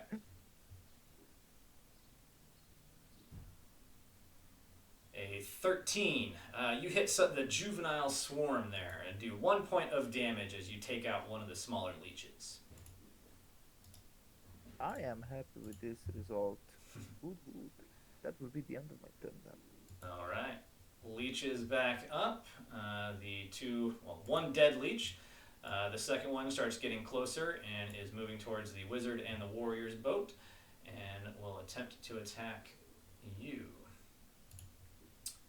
And If it's gonna attack the warrior's boats, I hope it attacks me. If it attacks the wizards, I'm gonna just take my shield, go in front of him, whatever. But I want to take the attack, not the wizard. okay. Well, it's attacking the boat directly Can I- because it doesn't have the ability to really get up out of the water too well. So it strikes the boat, and with an 18, it will hit. So out of the three of you, it looks like we've got a 12 for the wizard, our warrior has an 11, and I think our thief has a 12. So warrior, go ahead and give me a luck check. Ooh, critical success on that luck check. But that's actually good. Hits the boat, and the boat rattles back and forth a little bit, but no damage to the boat, it seems. All right. The second yeah. large leech will attempt to attack either the cleric and elf or the halfling's boat. So 1-2 is cleric and elf, 3-4 is the halfling's boat. So it looks like it's attacking the cleric and elf's boat. So as it strikes, this is going to be, I should have gone down the die, but that's okay. Let me re-roll that since that one's in darkness. Splashing and attacking randomly, a 6, it will miss. So it strikes around, you see it, you hear water splashing, but you don't see it come up and it does not hit your boat. So you are good. All right, Elf, you are up. Or came back, didn't he? So you should go next. Or are you back? Mr. Wizard. I'm here. All right, I just had a Wizard. dog You're good. turn. All right, Wizard, what are you doing? All right. Magic missile. All right.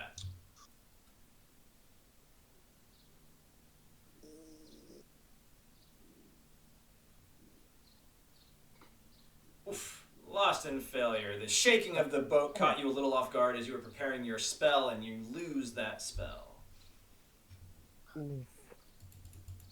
All right, Elf. I will attempt to do the same thing I did last time.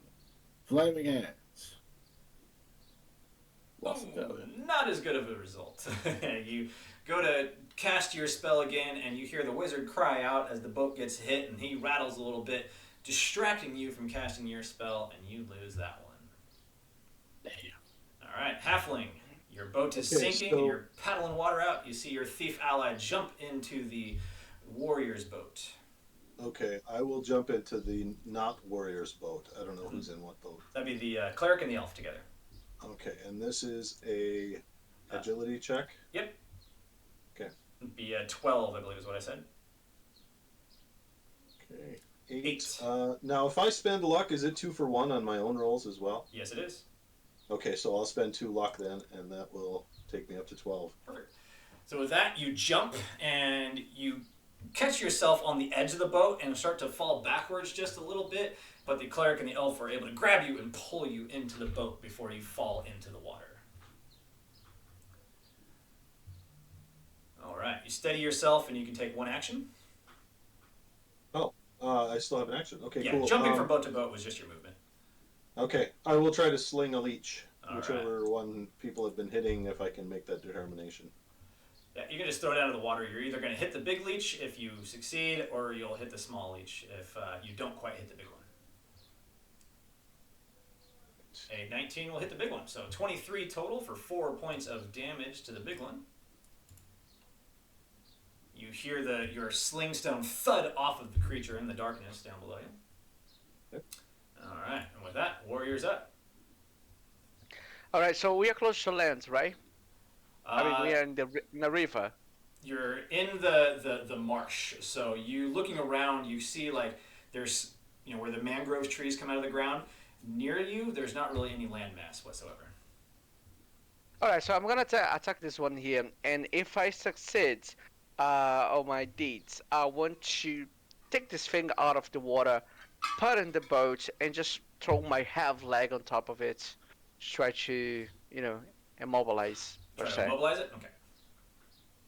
So let's see. Come on, work this one.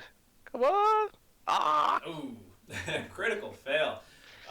So you attack and you swing wildly at this creature, causing you to go off balance. You'll have a -4 penalty on your next attack roll.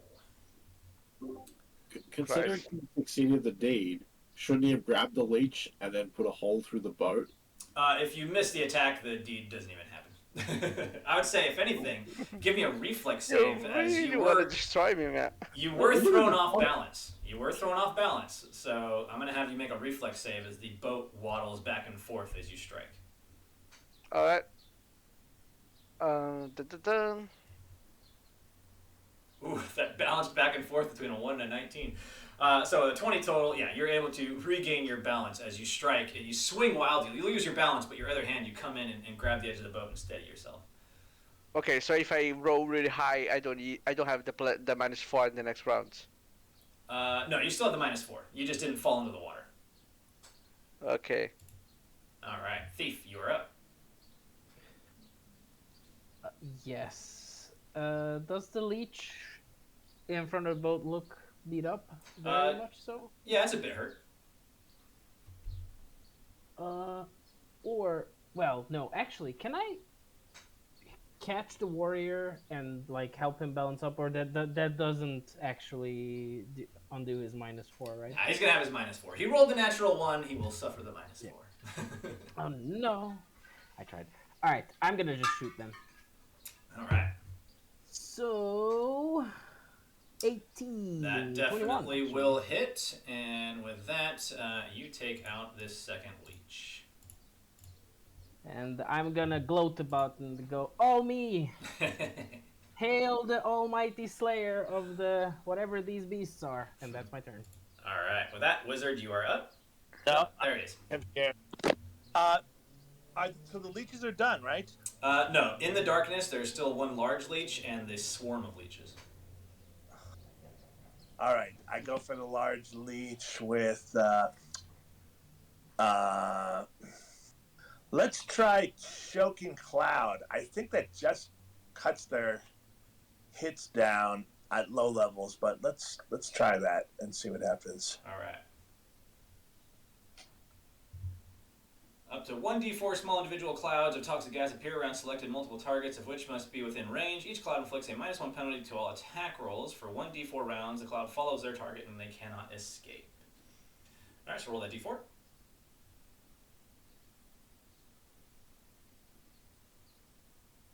All right, well, there's only 2 creatures left, and go ahead and roll the d4 for how many rounds?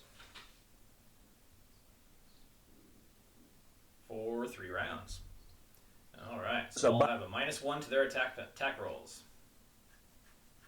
skills and saves. Yep. All right, Cleric, you're up. Yes. Well, I will just attempt to shish kebab the leeches, the remaining leech, I guess. So I'm just gonna do that with my spear. All right, and 11, you strike in and you feel you make contact with a few of the smaller ones, and you take out a few more of the small ones. I am happy with that outcome. All right, the That is leeches going to be are my up. So again, in the darkness, it I do have a thrashes. quick Oh, go ahead. question though. Yes. Could I perhaps deposit these smaller ones like in a backpack or a pocket? I mean, they Perhaps are the also size of like a dwarf's arm. They are fairly large. Not Or at like least one not of them. regular leech sizes. So you could probably get one at some point. Yeah. Yeah, I'm gonna do that. Yeah. We'll say when you pulled it out, your spear out of the water, there was one stuck to it. Yes, thank you. All right. So the leech swarm are going to attack again. So versus one of the three boats there, as it thrashes about wildly in the darkness. So versus the cleric, elf, and halfling's boat now. So it's down a dice, and its modifier is decreased. That is still an 18 to hit the boat. So out of the three of you, we've got a 12 luck, we've got a 13 luck, and the cleric has a 10 luck. So cleric, go ahead and give me a luck check. I am going to roll instead of him because he needed to go pee. Okay, that's fine. Just roll the d20. There you go. Oh, I almost rolled D10 there. But my roll. Hey, a natural one. That's go. perfect. All right. So the boat takes no damage. It seems to be a little bit more sturdy than the other boat. All right. With that, the elf is up. Okay. This time.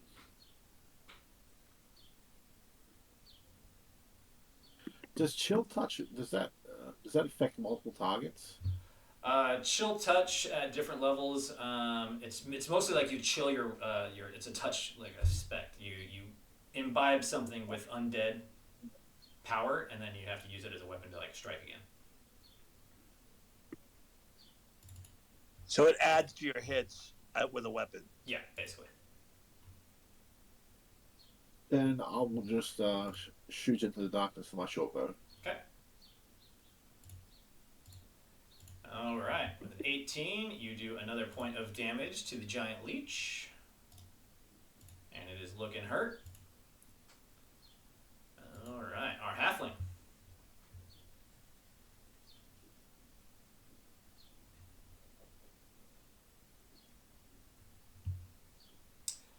Attacking with the sling for a 20 does 4 points of damage as you hear your sling stone thud off of this larger leech. It too is now dead. All that remains is the swarm of smaller leeches around you. All right, our warrior. Well, I'll try to attack this one. All right, attaching into the The- swarm. -4 for this one, so let's see. Oof. That's Very a 0, rough. so I don't think so. Swinging wildly, your weapon finds nothing but water. All right, thief. I could technically make two. Is it okay for me? Because I'd be using the crossbow, but could I make an attack with my club and my dagger to like swing wildly into the leeches? Yeah, tell you what, since these smaller leeches can't really do any damage to the boat, and you guys are just going to sit here swinging and killing them, I'm just going to jump ahead. You guys take out these things. We're cutting low on time here. So the smaller leeches, you got rid of the three big ones. Great. Now you just have to take some time to kill out the rest of these small ones, and you are able to move on. So with that, you guys make the rest of your way towards where the bog beast is supposed to lie. So as you guys approach that, Rising from the murk is a large hammock, 150 feet around, at the center of which is a large pile of disturbed earth. The air here is still and the water smooth as glass. It is as if the marsh itself hangs in anticipation of the events to come. The trees are old, massive mangroves line the edge of this small island, and their thick roots intertwining to make an access near impossible, save for one area through which a tight pathway appears to have been deliberately cleared. Tangled in the roots is the sodden form of a child's puppet. A child's puppet. Oh God. Okay. So we got close to your destiny, right? Yeah, you assume this is where the bog beast lies, somewhere beyond where that opening had been cleared for someone to move onto this island. I would like to check for traps Okay, go ahead. around. Thief. Find the trap. All right, with a 22, you don't see any traps of any nature whatsoever. I shared this information.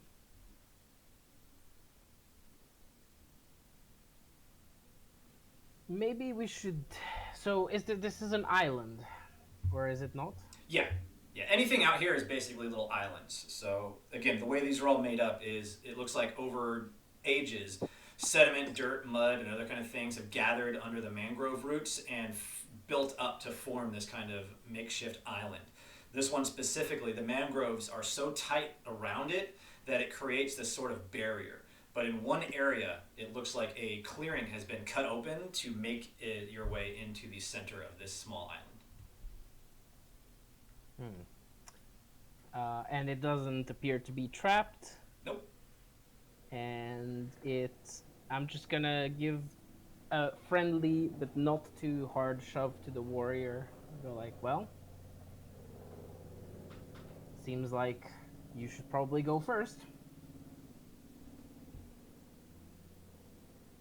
Well, I get out of the boat and I start going forward. I'm gonna I enjoy the can I warrior. enlarge the warrior first. So I can do what to the warrior? I want to enlarge the warrior. Yeah, you can absolutely.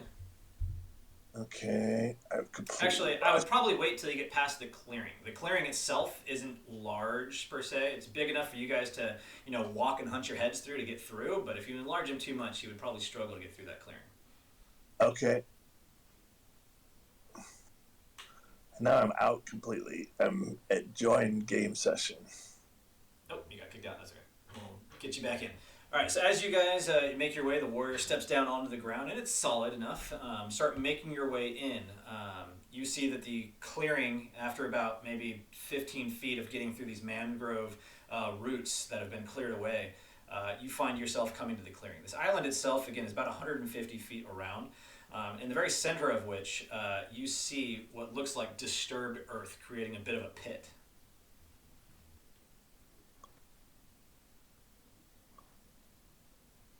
I'll go towards the pit and I look down.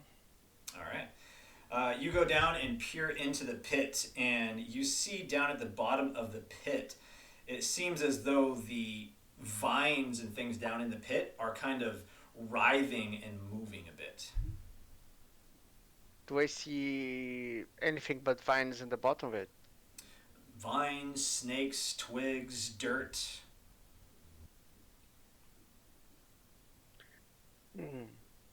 Okay. Is everyone on the island now? Yeah. All right. Now you can go ahead and cast your enlarge as you guys are inside. Well, dude. I'm going to cast Divine Aid. Okay, you can do that too. I want to cast enlarge on the halfling as well. All right, you both got it. You can cast it. Enlarge on the halfling. Fun. All right, we got a natural 20, so we're going to handle these in order. So the natural 20 on the Divine Aid. Entitled to beseech his deity, Divine Aid. Benefiting followers are already rewarded with the spells and ability to turn unholy, so it must be recognized requesting direct intervention. So this gives you a minus 10 on your, adds 10 to your disapproval range, Just FYI on that one. With that, describe the results. Simple, light a candle, summon control, column of flame, DC 18 or higher. So with that, you call divine aid, and suddenly the trees above you seem to shudder and almost move back a little bit, giving you more light. It was almost complete darkness in here, but as you've called upon your deity, it's spread the trees and giving you light in here. All right, with the enlarge, so that was the wizard. The wizard, you were casting it on the warrior? Yeah. All right, increases in size by 25%. So the warrior now has a +1 bonus to attacks, damage, and AC due to the greater size and strength. So let's go ahead and handle that really quick for you. So you're up to a 16. Your attack bonus is a 1d4 plus 1. And I'm going to handle that differently. I'm going to go over here. Go into your equipment, and you'll be +1 there, +1 there.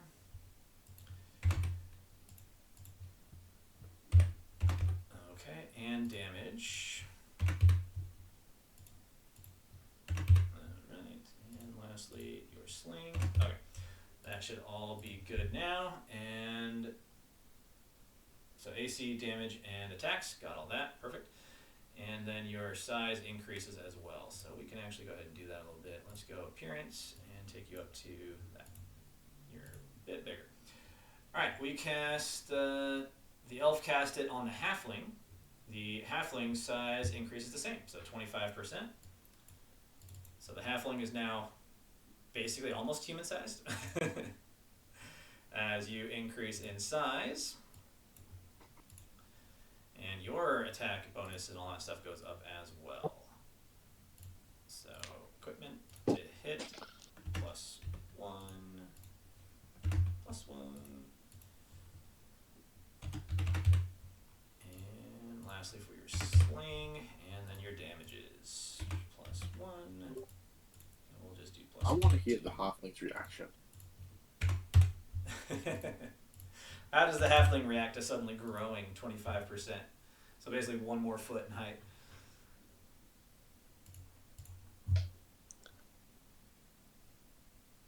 Apparently the halfling stays quiet. Alright. As you guys do this, suddenly coming from behind you, 6 of those swamp creatures start coming up out of the water towards you guys. Coming through the mangrove trees, coming towards you guys in the center of this island. Alright. With that, everybody go ahead and roll initiative.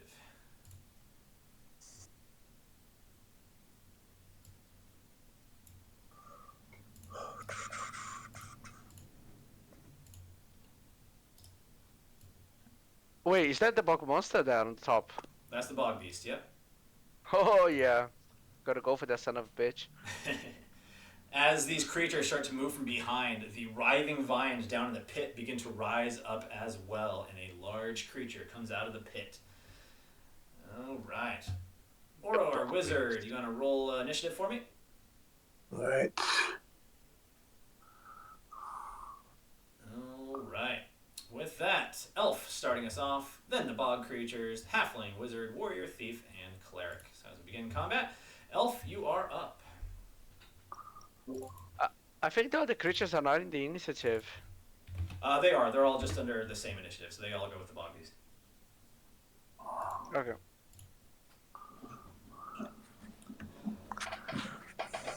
Alright, so what is our elf doing as all these creatures rise and begin coming at you? I will, Chill Touch does necrotic damage, right? Yes. Then I will walk up to here, to the bog beast, and I will use Chill Touch. Okay. Alright, caster's hands are charged with negative energy. On the next round, you receive a +2 to attack rolls, and the next creature you attack takes an additional d6 of damage. And undead creatures take an additional 2 points of damage on top of that. All right. You'll roll that on your next turn because you still have to attack on your next turn. It charges you this turn. Next turn you attack. Okay. All right. With that, the creatures are up. You moved towards the bog beast, so it will make its attack. Gotta pop these things out for my quick reference really quick. All right.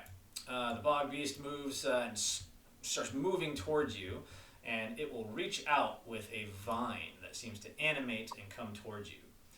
But with a 9, it will miss as you deftly knock it out of the way. All right, the other creatures are going to move forward. We got 1, 2, 3, 4, and cleric, you're getting 2. All right, so as all these creatures shamble forward, first attack versus our That's lovely. cleric. 18 for 3 points of damage. And the second one versus the cleric. That is a 14 versus the cleric's AC. I believe still hits as well. Yes, it does. And as it strikes you, it lets out like a little bit of mud that hits you across the face and begins almost like it's animated. The mud starts to move and try to move into your throat and try to choke you out. All right, next attack versus our halfling. That is an 18, so that'll hit. Our halfling takes a point of damage, and mud gets split across you as well. Our thief, that is a 4 or 6, that is going to miss. And our warrior, a 20 will hit for 3 points of damage, and you two get mud splattered across your face. And lastly, our wizard, that is only an 8. I believe that misses this AC. All right, as these creatures hit you, the mud starts to go up into your throat and is, like I said, try to choke you out. So you're not silenced, but this mud is on your face. That was the halfling that took damage as well, and the warrior. All right, see, all three of you have that mud on your throat, or on your mouth, trying to cling at you. It's almost like it's animated. All right, halfling, you are up. This stuff is trying to choke you out. Okay. Is there anything I could do to try to cough it up or anything like that? Yeah, you can make a strength check to try to pull it off of you and cough it out. Yeah, I'll do that. All right, so it's a strength check. Is that an entire action? No, this will just be one quick little thing you can do, almost like a bonus action type idea. Okay. 16 is enough. As you go and you pull it off, it doesn't want to be removed, so as you're pulling it out, you cause 3 points of damage to yourself. Okay. So I'm down to 9 of 13, whoever needs to know that.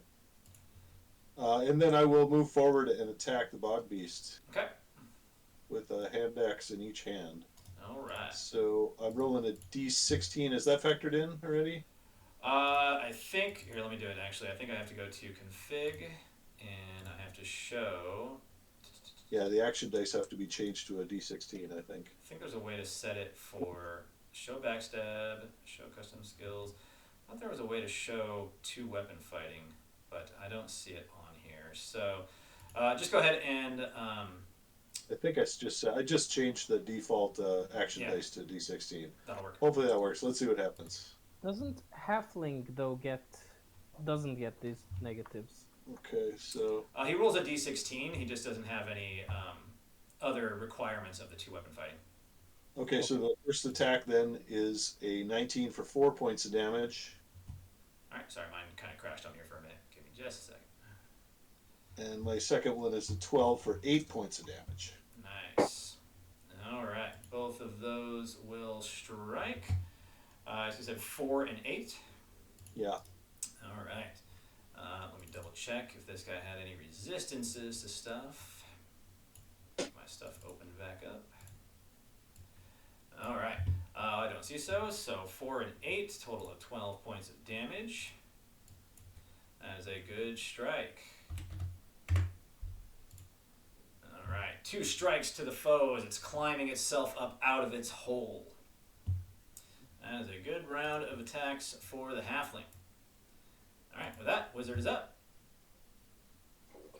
I'm gonna spell burn 8 points of strength into bringing magic missile back and putting it into the magic missile.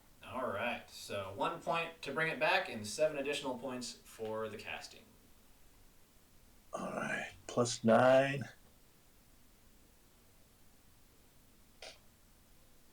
That is not great. A 19 on magic missile. So that will... the caster throws 1d4 missiles that deal damage equal to 1d4 plus caster level. All missiles must be aimed at a single target to which the caster has line of sight.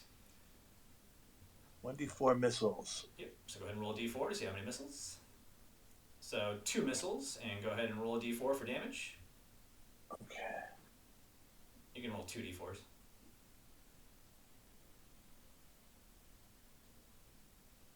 +2 each, right? Yep. So 11. 11 points of damage. Alright, 11 points of damage to the mighty bog beast.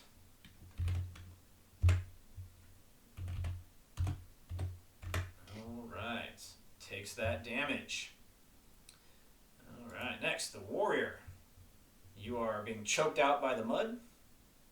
Alright, so I'm gonna try to remove this first. Okay, so another strength check. 15 is enough, I believe. I just lost sight of it. Yep, 15 is enough. So as you pull out the mud, it grabs onto you, and you take 2 points of damage. But you are able to remove it. Alright, do you have flanking rows, by the way? Not for this, no. Okay, I'm just gonna move here, and I'm gonna attack the bog beast. Okay. I'm gonna use my might dates. I'm gonna do a blinding attack to it, alright? Alright. So let's go. I'm gonna try to spear his fucking eye.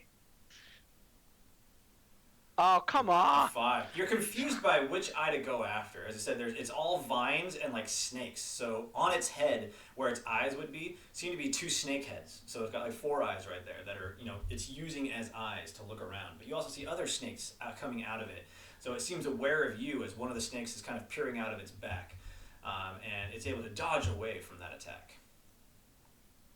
Alright, Thief. Okay, so I have an action that may be a little too ambitious. If not, I'll just do the backup thing.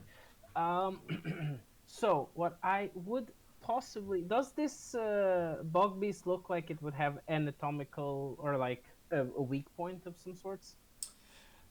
You don't really make out anything that would look like a weak point. This one looks like a pure mass of just vines, ivy, and snakes. That's all right. Is there any way I could... So I'm obviously in melee with at least one of the creatures, but could I use the chaos of battle to sneak out and go for the bog beast instead? Yeah, that's fine. Would I need to make a check for that? Nah, you guys are able, moving fast. These bog beasts move pretty slow, so you guys are able to dodge out of the way and get off to the bog beast. Sweet. And I'm going to make two weapon attack as well, because I popped it out. Oops, that's not what I wanted. So the first one is just a normal attack, or is it both a D16, right? Yeah, both weapons at a D16. So you can just do a D16 plus 1. Yeah, perfect. That's what I'll do then. D16 plus 1. The first attack will be a miss.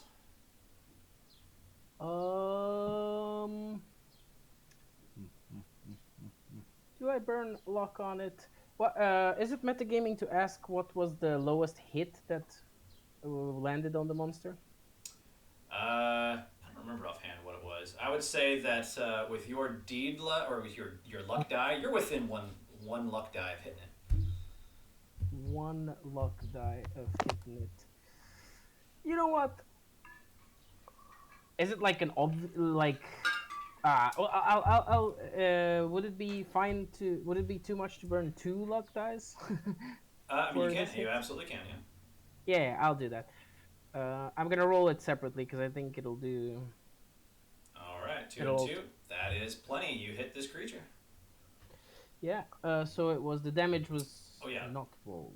Yeah, not roll because you rolled it individually. D4. It's a D4. So there we go. Just press enter. All right. Oh, that's an awesome one. And Another then the point of other damage. weapon as well. Yep. Which is gonna be another D16 plus 1. Oh, do I get the plus 1 bonus? Just throw it on there. I don't remember offhand, so you're fine. Just add it on there. Okay. Won't matter on that one though, as you swing and a miss with the second attack. That's very unlucky. All right, that's my turn. All right, cleric, you're up. You are being choked out by the mud. You can do a strength check to try to pull it off.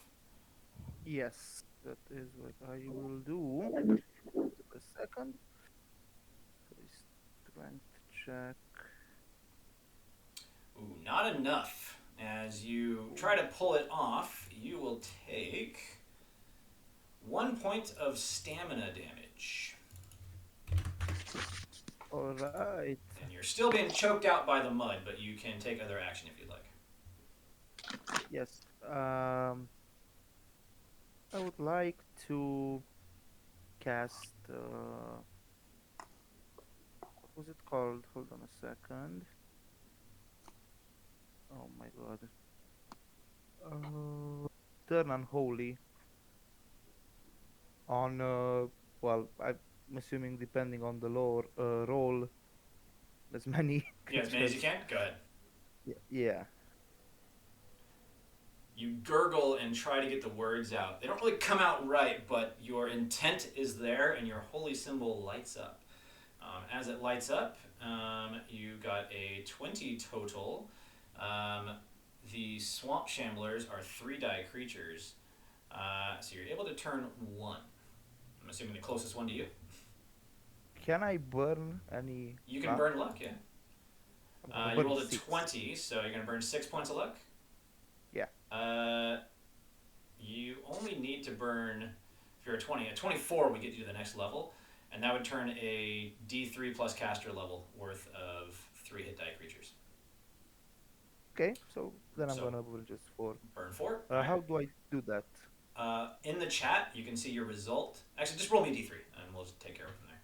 Just roll a Okay, D3 on one- the table. Okay. What? D3, and then it'll be plus 2. What?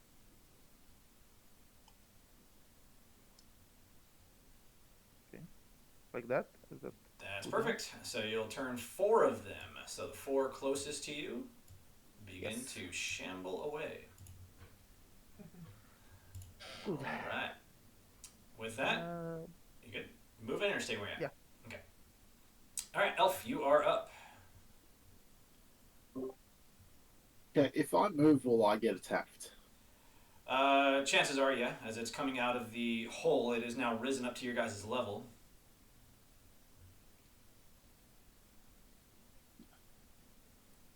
Oh,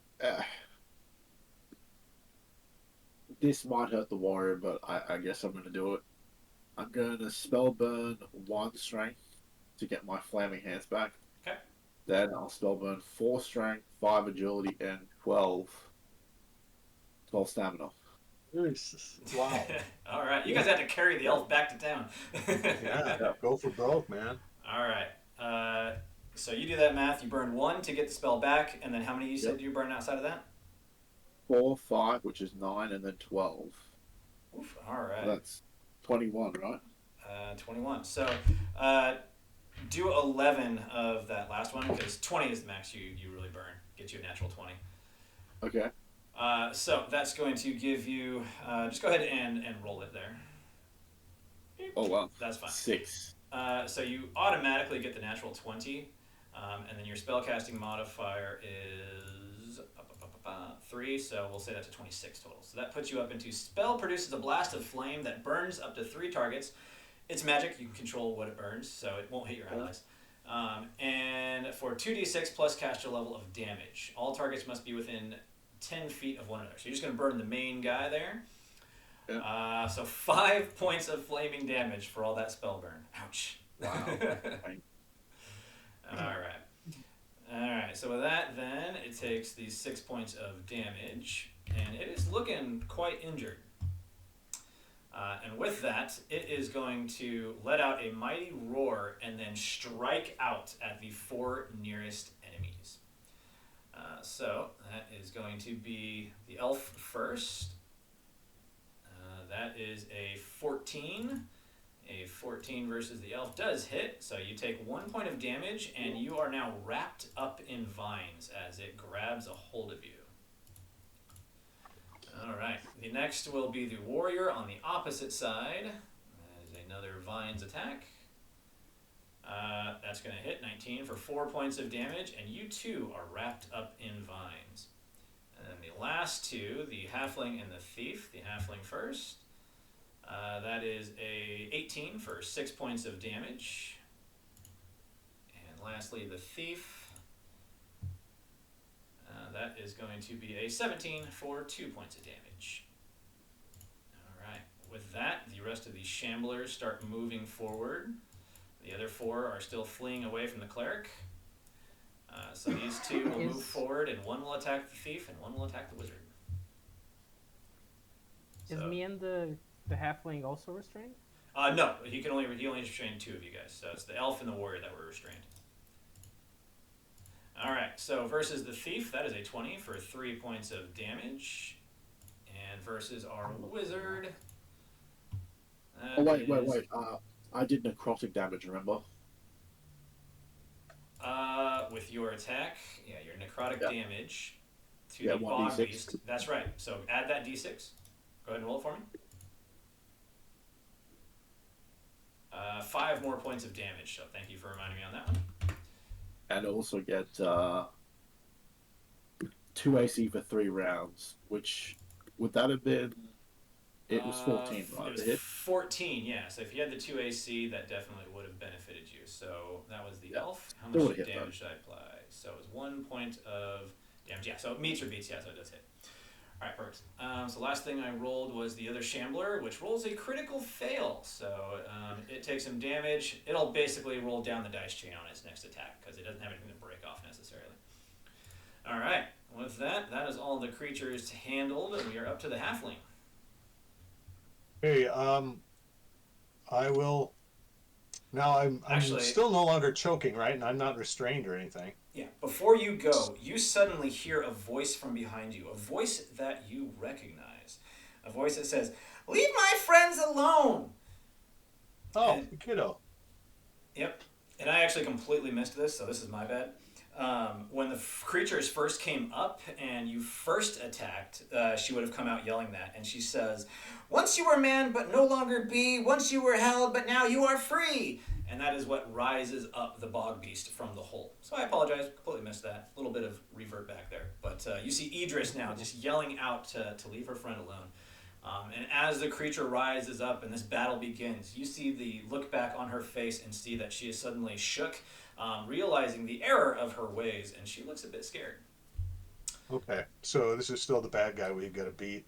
Yep. I'm in really bad shape. I don't know where the cleric is, but I'm at like 3 hit points.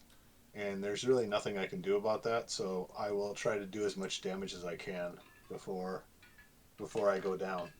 Yeah, so let me hit the bog well. beast with the hand axe. All right. That's a 1. So Ooh. Makes you the laughing stock of the party, otherwise causes no damage. just emotional damage. Okay. All right, and then the second attack with the hand axe. Oh wait, I'm a halfling. Both of them have to fumble. Oh yeah, that's right. That's right. So no fumble, but a 13 will be enough to do some damage, and he's going to take that 7 points of damage. And that 7 points of damage is enough. You finish off the bog beast. As you slash through it, it undulates and starts to fall down, and as it does, you see its body too starting to undulate and writhe and suddenly just explode in strangling vines all over. And as it does so, actually, it's only the two of you that are currently grappled that are going to take damage from this. As they have you grappled, they squeeze one last time as it dies, and both of you are going to suffer 3 points of permanent stamina loss, taking you down to 10 total stamina. And that is permanent stamina loss. All right. And with Who that, takes that damage? I'm sorry. it who was takes that the damage? elf and the warrior, the two that were currently restrained by Oh, okay. its vines. Does that knock me out? No, stamina, not actual damage, so you're fine. Well, I mean, if it takes your stamina to 0, I believe. Oh, yeah. it kills you. Yeah. Yeah, it would, because you're currently at 1. So Yeah. your total went down, and then your current went down too. So you're at 0. So yeah, that knocks you out. You are down. Heal me, cleric. You see the elf go limp in the vines as the vines collapse to the ground. And with that, the other shamblers seem to just collapse into piles of growth on the ground. And they are all I dead as rush well. to the elf's side. The elf was the one who collapsed, right? Yep. And I'm gonna obviously cast Lay on Hands.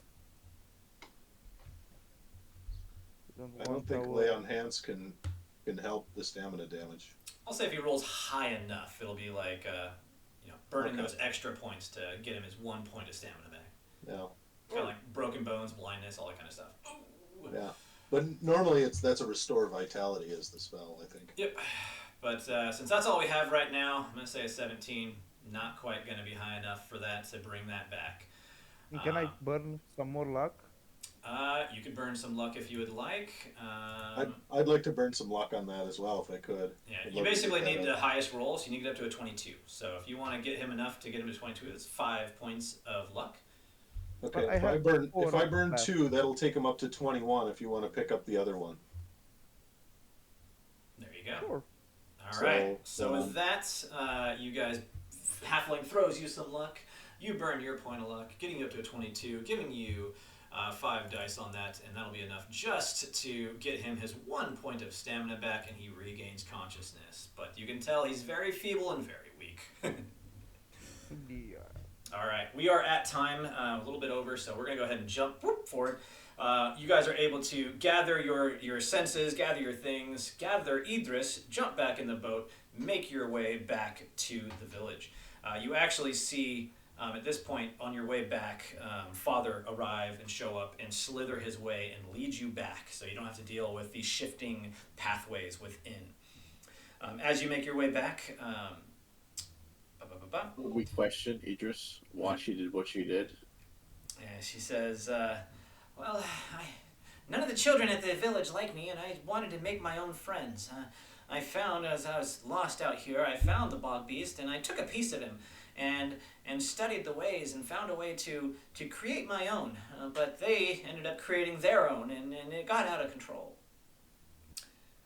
I was so terribly lonely, I didn't know my own strength. I never meant to hurt anyone. Things just got out of hand. Now I can make sure that I receive the training I need. And at this point, Zanny shows up and basically says that she'll take her under her wing. And Zanny and Idris almost seem to speak in the same voice as they talk. And says, I cannot thank you enough for the services that you've done for all of us. As above is so below, and is the future before us, so too is our past. And with that, like as you guys are going, Zanny takes Idris off on her own and comforts her in her arms, and says, I will train her and make sure that she doesn't cause any harm like this to befall anyone else in the future. Okay. All right. And then you guys make it back to town, and as you guys make it back to town, the villagers all, hear what happened and thank you and go through, getting it together whatever they possibly can.